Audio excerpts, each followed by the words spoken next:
Sur Iklout, c'est ça? Ah,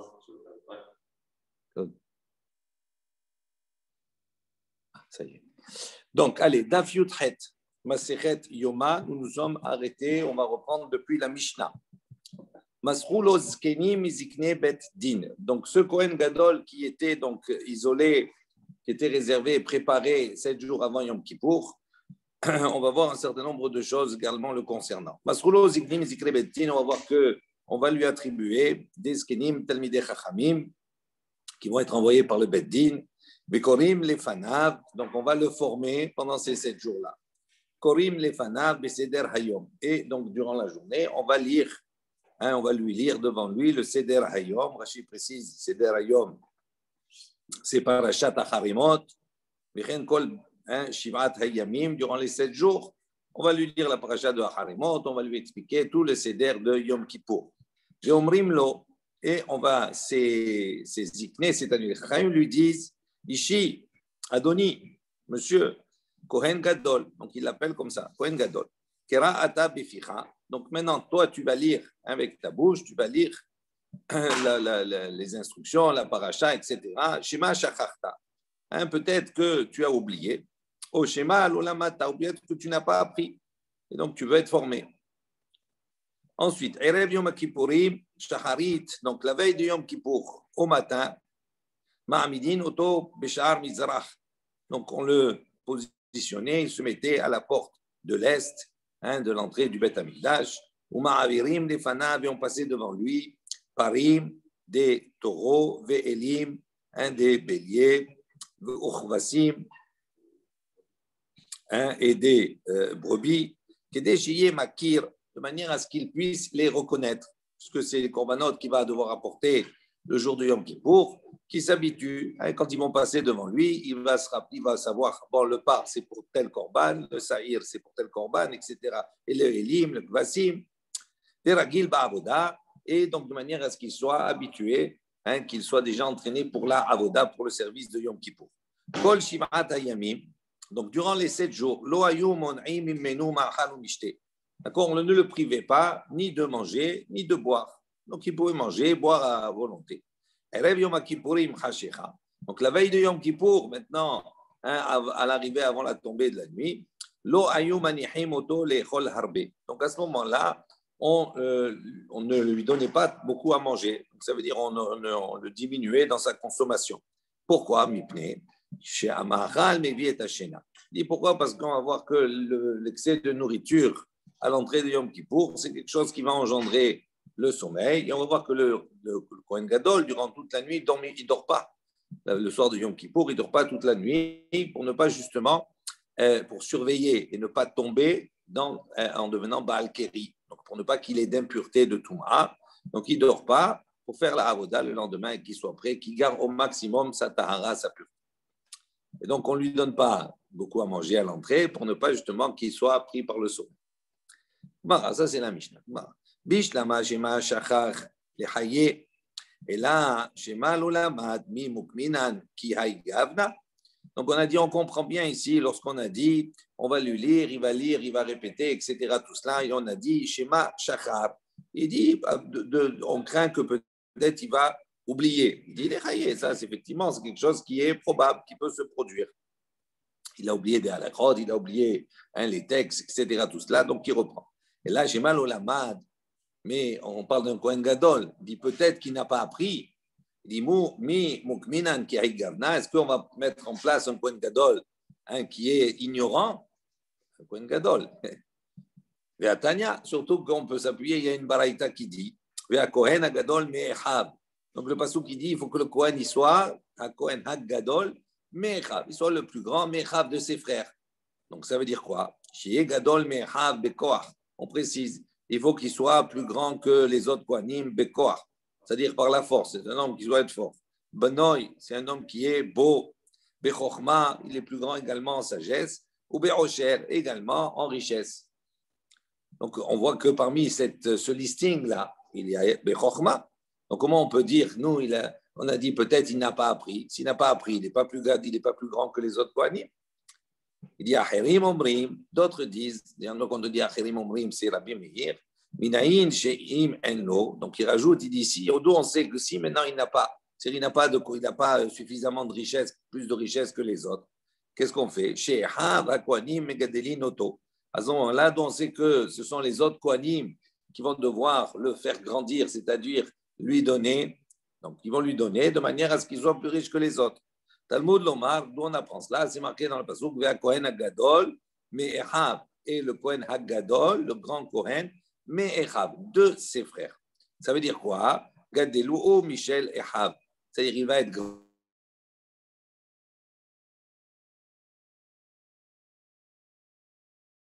grandi. Donc ça c'est donc on voit que c'est à ce moment-là les autres Kohanim qui vont venir et qui vont lui donner ce qu'il faut pour l'enrichir un peu plus.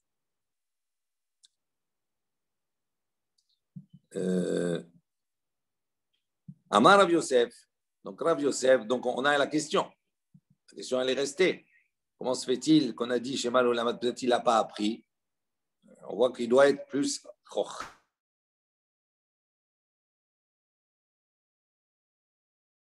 que les autres. Attendez 2 secondes.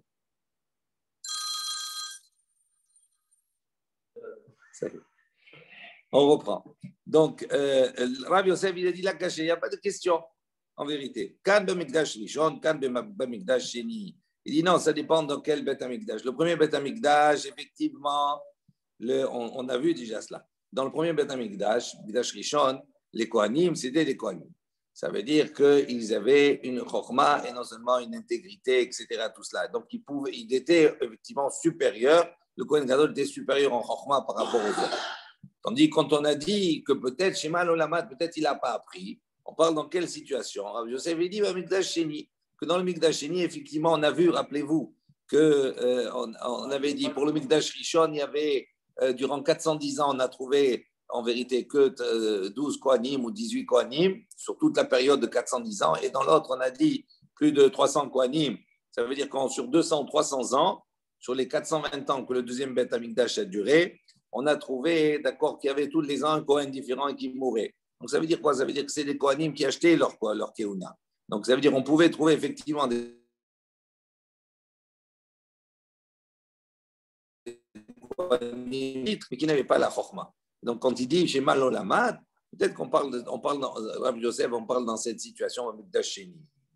Ravasi, effectivement, comme on illustre ici, Ravasi a dit Tarkeva de dinare Aïla le Marta bat Baitos Yanaima al de Ukme Lioshua ben Gamla Bekane Ravreve. Donc on dit Ravasi, il a dit Marta bat Baitos, hein, c'est une femme. Elle a donné Tarkav de dinare.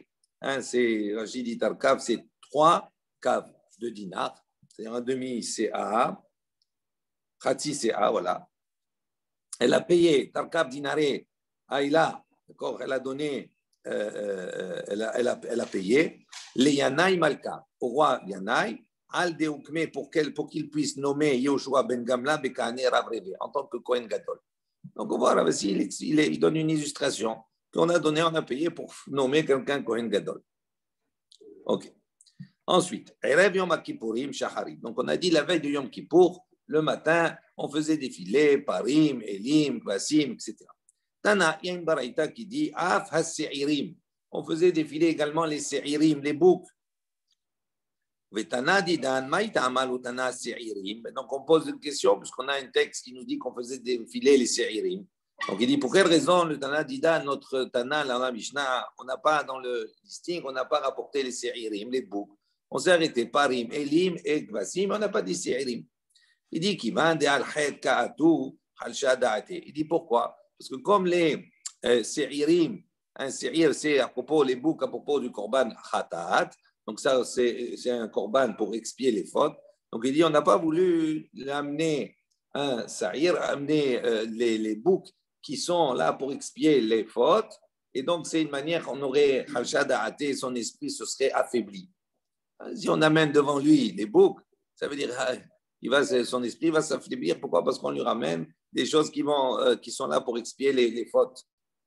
Il dit Yahi, Parnami, il dit si c'est comme cela, Le par aussi, on va voir que le taureau, il est amené également en tant que ratat pour expier les fautes. Al-Khet ou Déaté, il est venu pour expier les fautes. Donc pourquoi le par oui et pourquoi pas le Seir? Il dit non, par qui m'a donc il y avait le jour du Yom Kippour, effectivement, le Kohen Gadol, il va apporter un certain nombre de korbanot, khatat, pour expier les fautes, mais à différents niveaux. Il y a d'abord le par, lui, il va venir expier les fautes de lui et des Kohanim, de ses frères les Kohanim. Donc il dit, comme le par, il vient pour expier les fautes des Echav Kohanim, de ses frères les Kohanim, ou des Até Be'ahiv Kohanim. Pardon, je relis. Al-Het ou des Até par. Donc par, qui va de Alav ve'al Echav Kohanim, ou des Até Be'ahiv Kohanim. Donc, Ika inish de'id be'milta, midayada le ou mehadar le bichuva. Donc, il dit, ce par-là, il vient pour expier les fautes pour lui et pour ses frères les Kohanim. Il dit, maintenant, si parmi les Kohanim, il y a, donc c'est comme si c'est dans la famille. Si dans la famille, il y a un qui a fait une faute, une avéra, etc., le Kohen Gadol, midayade, à ce moment-là, le Kohen Gadol, il sait, et il va aller pour lui faire teshuva. Donc, il dit, ça ne le touche pas. D'accord? C'est pas quelque chose qui va lui amener, on va dire, une certaine faiblesse, d'accord, au niveau de son esprit. En revanche, Bekul ou Israël, Loyada, il dit en revanche, les Se'irim, le Sa'ir, il est apporté pour expier la faute de tout Israël. Et donc, au niveau de tout Israël, le Kohen Gadol, Loyada, il ne sait pas qui a fauté, qui n'a pas fauté pour lui faire tchouva, etc. Donc, c'est pour cela qu'à ce moment-là, on évite de lui amener pour ne pas, d'accord, le mettre mal à l'aise et surtout l'angoisser, parce qu'il va devoir expier les fautes pour tout Israël. Donc, c'est une charge qui est très lourde. Amar Ravina, il dit, il dit, c'est ce que le dicton rapporte, Ibarahter Dayala avait Hazé Beshuka Kame Lotachalif. Il dit comme ça, le dicton, il dit comme ça, Ibarahter, c'est-à-dire si le fils de sa sœur, c'est-à-dire son neveu. Si tu vois ton neveu Dayala, il est, Rachid dit, Shoter Ameler, c'est le policier du roi. Avec Chazé Beshuka, donc tu le vois dans le show, Kamé est devant lui, l'Otahalif, elle ne passe pas devant lui. Pourquoi? Parce qu'il dit, comme c'est la famille, tout ça, il va voir que tu es là, il va te voir, il va voir que tu as de l'argent, etc., tout cela, il va te faire payer. Donc là, c'est la même chose. Il dit, le Kohen, lui, tant que ça reste dans la famille, donc il sait exactement, parmi tous les Kohanim, qui a voté, c'est rapidement su, et donc il va amener à régler ce problème. Tandis que si c'est pour tout Israël, ça, il ne sait pas, et donc c'est quelque chose qui va l'angoisser. Donc c'est pour ça qu'on n'apportait pas devant lui les Se'irim pour ne pas angoisser le Kohen Gadol. Ensuite, on a dit, durant les 7 jours, on ne l'empêche pas, on ne le restreint pas au niveau de la nourriture, sauf la veille de Kippour, avant la tombée de la nuit, pour ne pas justement qu'il vienne à dormir. Tania, il y a une baraïta qui dit Rabbi Uda ben Nakusa, Omer, donc Rabbi Uda ben Nakusa a dit, Ma'achilin oto slatot ou betzim. On lui donne à manger, comme ça, cette veille de Kippour, slatot ou betzim, des farines et des œufs. Kedé les mas meso, pour les mas meso. Rachid, il explique, c'est pour le faire aller du corps, en gros. D'accord? Aller du corps, c'est-à-dire pour qu'il se vide, pour qu'il vide son estomac. Il dit, je reprends Rachid, מאכילין ערב יום הכיפורים, שחרית תלתות בביצים, כדי למסמס אכילה שבמעיו. Les shalshilou, c'est shilshilou, c'est-à-dire pour le faire de la diarrhée, etc. Shelo istarech l'inkavav le machorat, pour ne pas justement qu'il ait besoin d'aller à faire ses besoins le lendemain pendant la avoda. Donc on lui faisait une petite purge, on va dire ça comme ça, la veille de Yom Kippour. Amroulo, kol sheken, shatam yud chimum. Donc, ils lui ont dit, ils ont dit à Rabbi Yehuda ben Nakusa qui a dit cela, il lui a dit au contraire, si tu donnes la torte si tu donnes des farines et des œufs, c'est quelque chose qui va engendrer. Himoum, ça veut dire que ça va le chauffer. C'est quelque chose qui va chauffer le corps. Et quand tu chauffes le corps comme cela, tu as tendance à avoir de zera levatala, ça veut dire d'avoir de la semence. Et donc, c'est quelque chose qui risque de le rendre tamé, qui le rend impur. Au contraire. Tania, sumchus amar. Donc on le retrouve. Son Chos, il a dit la chose suivante. Mishum Rabbi Meir, au nom de Rabbi Meir. En ma'achilin oto lo abi, ve'amrila lo hababi, ve'shomrim avlo yain lavan. Donc Rabbi Meir, donc son Chos, il a dit au nom de Rabbi Meir, on ne lui donne pas à manger au Kohen Gadol lo abi, ni abi, c'est les initiales, on va voir ce que c'est. Il y a de ceux qui disent lo hababi, ni hababi. Il y a de ceux qui disent même pas du yayin lavan, du vin blanc. Qu'est-ce que ça veut dire? Lo abi, c'est les initiales. On ne lui donne pas à manger lo etrog, ni du cédra, velo betzim, ni des œufs, velo yayin yashan, donc c'est le yud, et ni du vin vieux. Mais il y a de ceux qui disent lo abbevi. Donc qu'est-ce que c'est abbevi? C'est les initiales. Lo etrog, ni du cédra, velo betzim, ni des œufs, velo basar shamen, ni de la viande grasse, velo yayin yashan, ni du vin vieux. Et il y a de ceux qui disent avlo yayin lavan, même du vin blanc. Pourquoi? Parce que le vin blanc, c'est quelque chose qui engendre la personne à être tamé, à devenir impur. Parce que ça chauffe, tout ça, ça chauffe, et donc ça engendre d'avoir une semence.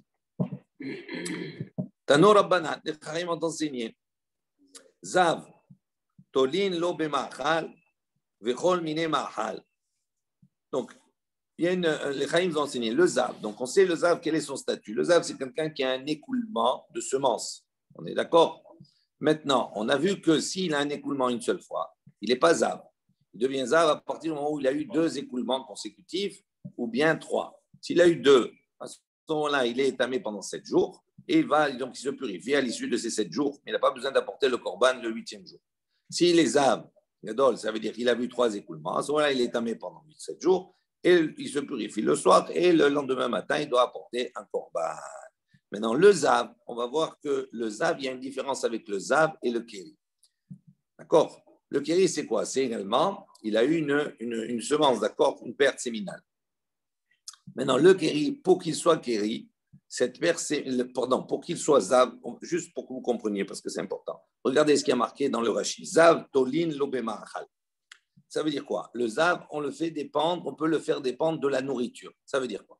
Im achal ma'achal arbe. Si le zav a mangé beaucoup, mikol min de toutes sortes, chez utolin lomar, chez mehamat rov ma'achal ra'a.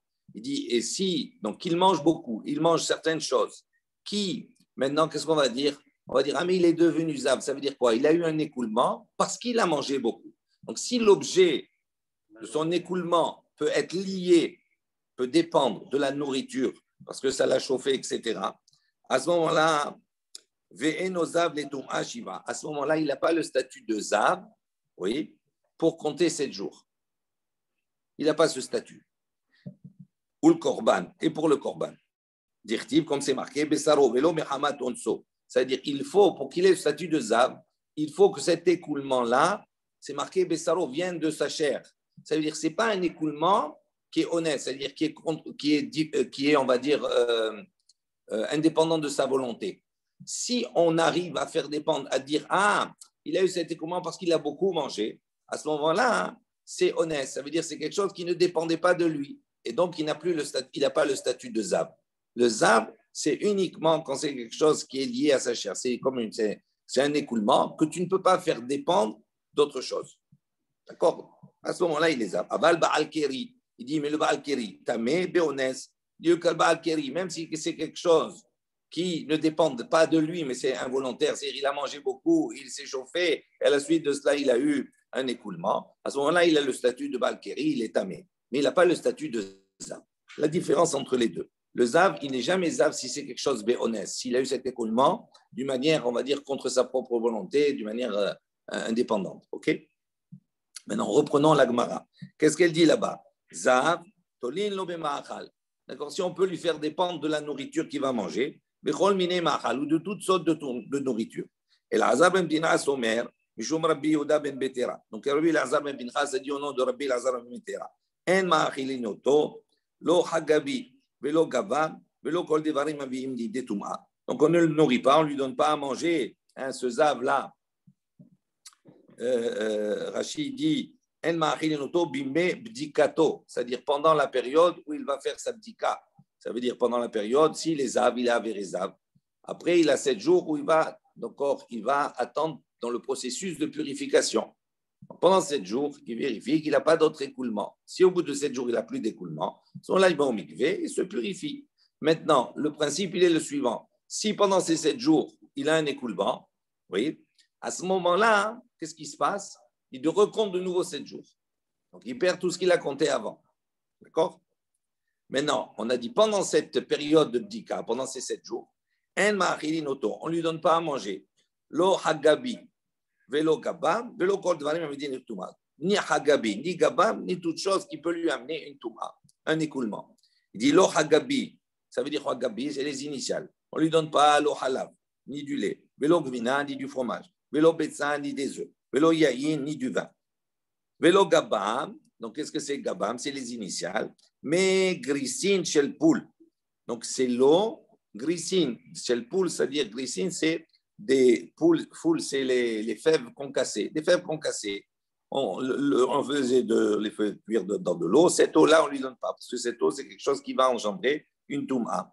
Ou basar shamen, également de la viande qui est grasse. Ou morias, également cette graisse de poisson-là, d'accord, qu'on a déjà vu. Vélo, ni toute chose qui peut engendrer une touma. Il dit à tous les mailles, pourquoi on a besoin de rajouter cette phrase, toute chose qui peut engendrer la touma? C'est pour venir inclure quoi? Il dit là, c'est pour inclure ce que les Chachamim ont enseigné. Il y a 5 choses qui peuvent engendrer chez l'homme une touma, une impureté, c'est-à-dire une perte séminale. Il dit, quelles sont ces 5 choses? Hashum, l'ail, Ve'ashehalaim, il y a ceux qui traduisent par le cresson, d'accord? Ve'hal gelugot, hal gelugot, Rashi dit pourpour, il y a de ceux qui traduisent par pourpier, je ne sais pas si c'est les traductions que vous avez. Ve'habitsim, habitzim, il y a de ceux qui traduisent par la roquette. Qu'est-ce que c'est ça? Non, pas oui, pardon. Ve'abetzim, c'est les œufs. Ve'agargir, gargir, il y a traduit par la roquette. D'accord? Donc, il dit ça, ce sont les 5 choses. Donc, 5 choses là, généralement, ça doit chauffer le corps. C'est quelque chose qui peut engendrer, d'accord, une perte séminale et rendre tamé. Il constate qu'il est 2 équipements. Il devient zav quand il a 2 équipements. Ça veut dire qu'il est. Le Kohen Gadol, quand il est en période d'isolation. Oui. Lui, il n'a pas besoin d'être zav. S'il est kéri, il est déjà tamé. Ça veut dire que c'est pour ça qu'on ne lui donne pas à manger n'importe quoi. Parce que même si tu lui donnes à manger quelque chose qui va le chauffer, il va avoir un écoulement. Cet écoulement-là, il n'a pas le statut de zav. Pourquoi? Parce qu'il est issu du fait de ce que tu lui as donné à manger. Donc ça s'appelle béonès. Hein? Il y a toute la semaine. Parce que c'est 7 jours après. Non, mais là, c'est particulier. Pas que Erev Kippour. Toute la semaine, il faut oui, bien sûr, on veille toute la semaine, bien sûr. Bien sûr. Non, mais ça veut dire ça, le statut du Kohen Gadol la veille de Kippour, on va dire, ou la période qui est juste avant Kippour, c'est parce qu'il a un jour de Avoda. Donc, c'est important. OK? Ensuite, on a dit dans le Pasuk Viyatsa Echad El Asadeh Lelaket Orot. Donc, il y a dans Melachim Bet, il y a un Pasuk qui dit il est sorti El Asadeh vers le champ, Lelaket Orot, pour récolter Orot. Il dit Tana Mishme de Rabbi Meir. Il dit, donc, on a enseigné au nom de Rabbi Meir, Zé Gargir. Qu'est-ce que c'est Orot? C'est ces Orot, là, il n'a pas été récolté des lumières. Il dit ça, Orot, on appelle Gargir. Donc, c'est la roquette. Amar Rabbi Yochanan dit Nalama Nikra Sheman Orot. Il dit, pour quelle raison cette roquette-là, on l'a appelée Orot? Il dit, Sheme Irot et Enaim, parce qu'elle a une faculté de pouvoir éclaircir les yeux, pour donner une bonne vue. Amar Ravuna, il a dit, Amotse Gargir. Donc, si quelqu'un il a trouvé de Gargir, la roquette, Im Yachol et Ochlo, s'il veut la manger, il peut la manger, c'est bon. Veim lave, et sinon, Ma'aviro al-Gabbe Einav. S'il ne peut pas la manger, selon les circonstances, à ce moment-là, il peut les prendre et passer sur ses yeux. Donc, ça a des facultés. Donc, à vous de rechercher, voir si vraiment ça a des bonnes facultés. En tout cas, la Gemara, elle dit. Marapapa, Begargira Matzran'a. Alors, papa, il précise, il dit non, mais ce n'est pas n'importe quelle roquette, c'est la roquette Matzran'a. C'est-à-dire, Rashi précise, il dit c'est celle que l'on trouve, voilà, Hagadel Al-Hametzar. On la trouve, elle pousse, d'accord, dans des endroits un peu retirés. Chez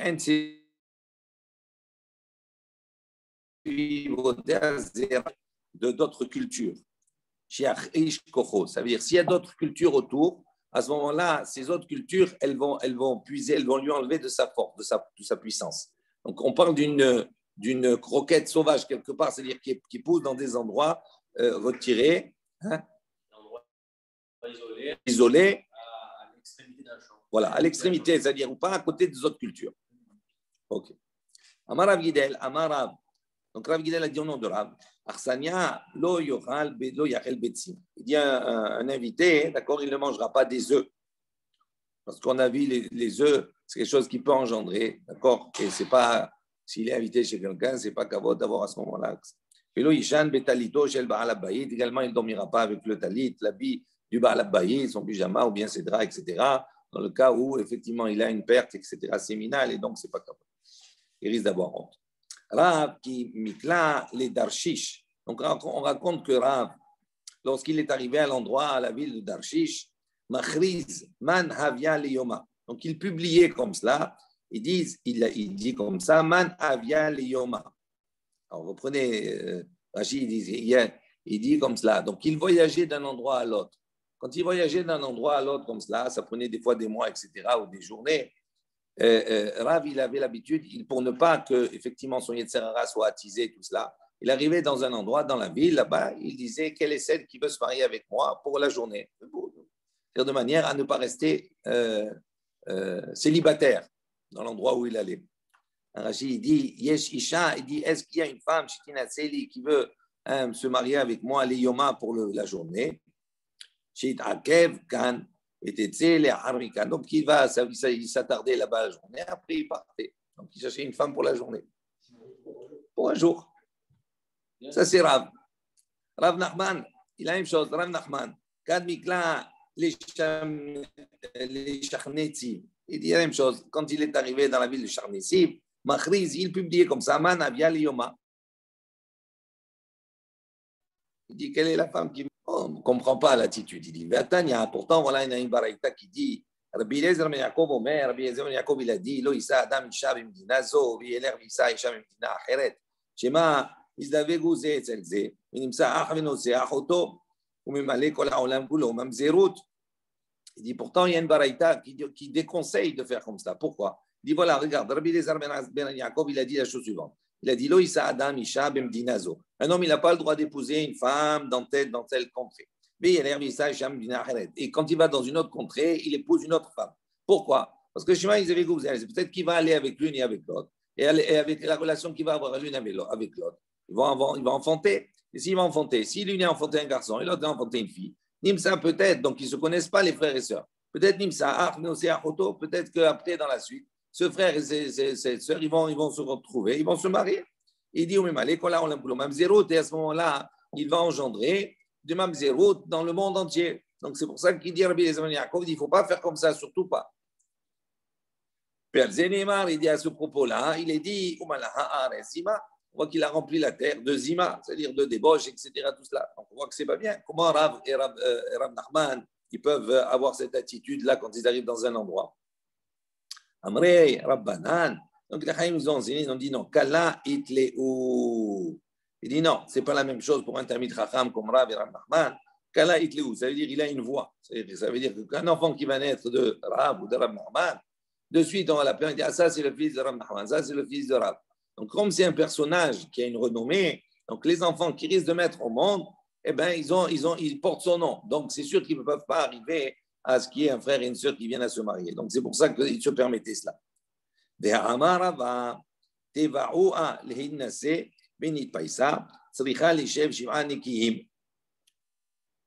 Donc, on pose une nouvelle question. Il dit, mais comment c'est possible? Il dit, voilà, pourtant, Rabbi, il a enseigné, il a dit, donc, si quelqu'un il propose à une femme de se marier, Benit Païsa, et elle accepte de se marier, à ce moment-là, donc elle doit attendre avant de se marier, de passer 7 jours de propreté.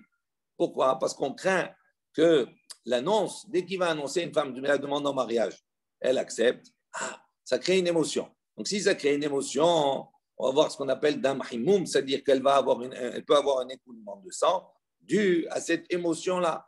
Et donc, même si on ne constate pas qu'elle a eu un écoulement de sang, on considère comme si elle a eu un écoulement de sang et donc elle est impure pendant 7 jours. Elle doit faire Shiva Nekiyim. Donc, il dit comment Rav et Rav Nachman, ils ont dit qui est-ce qui veut se marier dans la journée? Il dit mais même s'il dit comme cela, il ne peut pas se marier dans la journée, il est obligé d'attendre 7 jours. Donc, ça ne marche pas ton truc.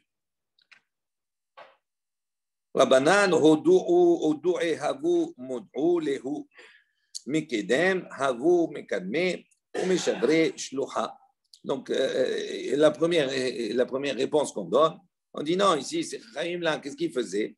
Il publiait, avant qu'ils arrivent, d'accord, ils envoyaient un chaliard, avant qu'ils arrivent dans l'endroit, ils envoyaient un chaliard pour dire voilà, il va venir. Donc, qu'est-ce qu'il veut devenir l'épouse? Donc, 7 jours avant, etc. Tout cela.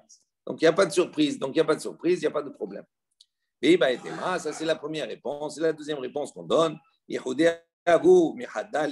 dit non. Il dit, en vérité, ce n'est pas qu'il se mariait, qu'il avait une relation avec elle. Pas du tout. Il dit, c'est-à-dire il a réservé, c'est-à-dire comme s'il a désigné, il désignait une femme comme son épouse. Il n'avait pas de relation. Ça veut dire quoi?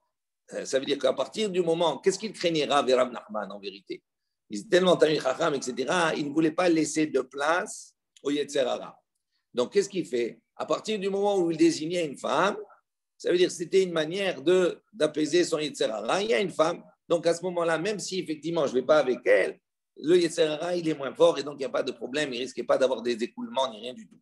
Pourquoi? Il dit parce qu'il y a le principe qui est le suivant. Les filles chez Nodomé et Michesh Lopat Bessalo, les mi chez Lopat Bessalo. Il dit c'est pas la même chose. Quelqu'un qui a un pain dans son panier ne ressemble pas à quelqu'un qui n'a pas de pain dans son panier. C'est à partir du moment où il a un pain dans son panier, même si il ne le mange pas maintenant ni rien du tout, il sait qu'il a. Donc, il est tranquillisé. Il n'y a pas de problème, il n'y a pas de souci. Quelqu'un qui n'a pas, d'accord, même s'il n'a pas besoin, ben ça d'accord, c'est comme le compte en banque. Quand on sait qu'on a mis dans le compte en banque, on a, même si on n'a pas besoin, on est tranquille. Mais s'il n'y a pas, à ce moment-là, même si on n'a pas besoin, on n'est pas tranquille. Il dit c'est la même chose ici. Il voulait calmer à travers cela son Yetzer Hara. Ok, on va faire la Mishnah. D'accord? Et demain, Bezrat Hashem, la suite dans la Gemara. Nouvelle Mishnah. Donc, également, à ce Kohen Gadol-là, Mesarou Zikne Beddin, les Zikne Keuna. Donc, après qu'on lui a attribué les Chachamim du Beddin, c'est à lui des Chachamim du Beddin, la Zikne Beddin, ses anciens, d'accord, lui nommé, lui apporté Zikne Keuna, des anciens Keuna, des sages qui étaient Kohen. Donc, il y a plusieurs étapes. La première partie avec Zikne Beddin, maintenant avec Zikne Keuna. Ve'ha'alu'u bet haftinas. Donc, on le faisait monter, d'accord, rentrer dans la maison de Bet Haftinas. Bet Haftinas, on a dit, c'était la famille qui faisait la Ktoret. D'accord. Et là-bas, on va voir que quand on fait la Ktoret, Rashi précise, Ayu ozin et Ktoret, Koteshin, Oto, Uma'aravin, Simamanim. Donc, c'est une famille qui broyait là-bas et qui savait exactement comment composer les encens. Donc, quand on le faisait rentrer là-bas, on va voir que dans la avoda de Yom Kippour, il y a la avoda de la Ktoret, il y a la Hanifa, là-bas, on va voir, il y a une pratique qu'on va développer après, qui était très difficile à faire. Il prenait comme ça avec ses mains, mais il tenait avec ses mains, en même temps, il tenait le keli. Donc, il fallait une certaine dextérité pour pouvoir faire cette Hanifa-là. Et donc, il fallait lui apprendre. Donc, c'était quelque chose qui était très précis. Donc, c'est pour ça qu'il l'a amené là-bas. Et là-bas, quand il est arrivé là-bas, donc on le faisait jurer. Alors, on le faisait jurer. Rashi précise, on a vu précédemment, rappelez-vous, qu'il y avait une discussion entre les Sadducéens, les Tzaddukim et les Chachamim sur comment on fait brûler l'encens. Selon les Sadducéens, on avait dit qu'ils mettaient l'encens sur les braises, d'accord, avant de rentrer dans le Echal. Ils rentraient déjà avec la fumée. Ça, c'est l'interprétation des Sadducéens du Passouk. Tandis que les Chachamim disent non, c'est marqué comme cela, mais il ne faut pas le comprendre comme cela. il rentrait avec la pelle qui était pleine de braise, etc. Et il faisait brûler à l'intérieur quand ils étaient dedans. Alors, Ashbi'u, rappelez-vous, on a dit quoi? Que c'était des Kohanim, que parfois on ne sait pas si c'était des Kohanim bien ou pas bien, parce qu'ils achetaient leur Keuna. Donc, Ashbi'u, malgré cela, peut-être c'était un Sadducéen, on ne sait pas ce Kohen. Donc, on le faisait jurer de respecter les règles exactement qui lui étaient enseignées par les Chachamim, par la Torah, par les Chachamim. Et sur cela, même si c'est un Sadducéen, il ne peut pas jurer. Ils étaient précis aussi sur cela. Rachid dit ça veut dire on le faisait jurer qu'il n'était pas un Sadducéen quelque part. Les Taken mi bachutz, qui eux pensent qu'il faut arranger la Ktoret à l'extérieur, ou l'achnis bifnim, et après le faire entrer à l'intérieur. Kide Amrinan Bagmara, comme on a déjà vu, Daf Yutet Amud Bet. Ensuite, Venifteru ve'archu lahem, donc après il les quittait et il l'emmenait. Ve'amrulo, d'accord, et il lui disait, donc c'est Kenim Keuna, il lui disait Ishi, Adoni, Kohen Gadol, et donc maître, monsieur le Kohen Gadol, Anachnu, Shluchei Beddin. Il dit nous, Shluchei Beddin, nous sommes des envoyés du Beddin. Ve'ata, Shlucheinu, et toi tu es notre envoyé. Bashiliar Beddin, Mashbi'in, donc et le Shaliar Beddin, d'accord, juré. Anachnu alecha, donc il le faisait jurer, il lui dit Anachnu alecha, bemi sheshachan shemo babayit hazeh, d'accord, nous jurons sur toi, d'accord, tu nous jures comme ça, bemi sheshachan, sur celui qui réside dans cette maison, c'est-à-dire Akadosh Baruch Hu, shelo teshane davar mikol ma she'amarnu lecha. Donc il lui dit, donc il le faisait jurer, tu vas jurer, d'accord, de ne pas changer tout ce que nous on t'a dit. À ce moment-là, le Kohen, il se séparait et il pleurait. Pourquoi il pleurait? On va le voir, parce qu'il pleurait parce qu'on l'a soupçonné. On l'a soupçonné que peut-être c'était un Sadducéen. Donc c'est pour ça qu'il pleurait. Et même maintenant, c'est le Shluchei Beddin, eux aussi, ils se séparaient, et ils pleuraient aussi eux. Pourquoi pleurer? Parce qu'ils ont porté un soupçon sur le Kohen Gadol. Maintenant, si le Kohen Gadol il est Chacham, Doresh, à ce moment-là, c'est lui qui va expliquer, donc il va expliquer lui-même, d'accord, toutes les règles concernant la nuit, etc., durant toute la nuit de Yom Kippour. On a dit, il ne dormait pas durant toute la nuit. Donc, durant toute la nuit, s'il est Tani Chacham sur le Kohen Gadol, Doresh, il va expliquer, il va répéter, il va expliquer toutes les règles concernant le Seder de Yom Kippour, donc de manière à ce qu'il ne puisse pas dormir, pour ne pas qu'il puisse devenir Baal Keri, c'est-à-dire avec un écoulement, et devenir impur. Ve'im lav, si maintenant le Kohen Gadol, il n'est pas Tani Chacham, c'est-à-dire il n'est pas capable d'être Doresh, d'expliquer, il est Tani Chacham, il n'est pas capable d'être Doresh, à ce moment-là, Talmidei Chachamim dorshim lefanav, durant toute la nuit, c'est les Talmidei Chachamim qui vont expliquer devant lui. Et s'il a l'habitude de lire, eh bien, il ira durant cette nuit. S'il n'a pas l'habitude, Corinne les Fanav, on va lire devant lui. Ou bien, Corinne les Fanav, qu'est-ce qu'on va lire devant lui durant toute la nuit? Be'iyov, on va lire le livre de Yov, ou Be'ezra, et le livre de Ezra, ou Be'divrei Hayamim, les Divrei Hayamim, Zecharia ben Kebutal, Omer, lui, il a dit, parfois, Harbe Kariti les Fanav de Daniel. Également, plusieurs fois, j'ai lu devant lui également le livre de Daniel. Tout ça pour ne pas qu'il s'endorme et pour qu'il se prépare, d'accord, à la avoda du lendemain. Ok. Il dit She'en varim mamshichim et alev li shom'an ve'en shena chotafto. Donc Rashi dit, on lit des choses, des textes, etc.